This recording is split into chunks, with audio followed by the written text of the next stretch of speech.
सादर प्रणाम। सबसे पहले तो बहुत देर से मैं जुड़ पाया, क्षमा प्रार्थी हूँ। हिंदी का मौसम चल रहा है। बिल्कुल। अब कुछ हो जाए, ये बनी बात कुछ। हिंदी के मौसम में हिंदी का फैशन करने वाले लोग बहुत चर्चा में। हम सब कहीं ना कहीं हिंदी के फैशन से जुड़े हुए लोग, और उस फैशन को जब तक पैशन से नहीं जोड़ देंगे तब तक भारत के आम जनता में अट्रैक्शन नहीं होगा। नहीं, बिल्कुल निश्चित। सारा संघर्ष यही है, फैशन, पैशन और अट्रैक्शन का।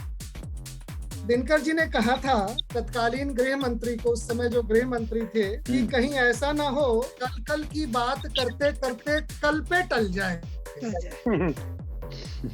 तो ये जो हिंदी कल कल की बात में टलती रही और कब तक के लिए टली, ये दिनकर जी की आत्मा से पूछी। और उस समय गृह मंत्री लाल बहादुर शास्त्री थे। जब उन्होंने ये बात कही थी तो लाल बहादुर शास्त्री ने भी कहा था कि अंत तक तो नहीं लेकिन अनंत काल तक टल जाए। तो लाल बहादुर शास्त्री और दिनकर को मैं याद रखता हूँ। जब भी विश्व हिंदी दिवस आ जाता है, हिंदी दिवस आ जाता है, 14 सितंबर, 10 जनवरी, ये ऐसे दिन हैं जब इन लोगों को याद करने का दिन है कि इनकी सोच उस समय बिल्कुल सही थी कि तत्कालीन प्रधानमंत्री आजादी के पश्चात जिस व्यक्ति ने भाषा के संदर्भ को अपने संज्ञान में रखा, उसने 10 वर्ष, फिर 10 वर्ष, फिर 10 वर्ष, वो जो 10 वर्ष का अनंत काल है वो कब खत्म होगा ये कहना मुश्किल। अभी सुलभ जी कह रहे थे कि अंग्रेजी के ज्ञान के बिना हम क्या नहीं कर सकते, सब कुछ कर सकते हैं। क्या जरूरी है हमको अंग्रेजी सीखना?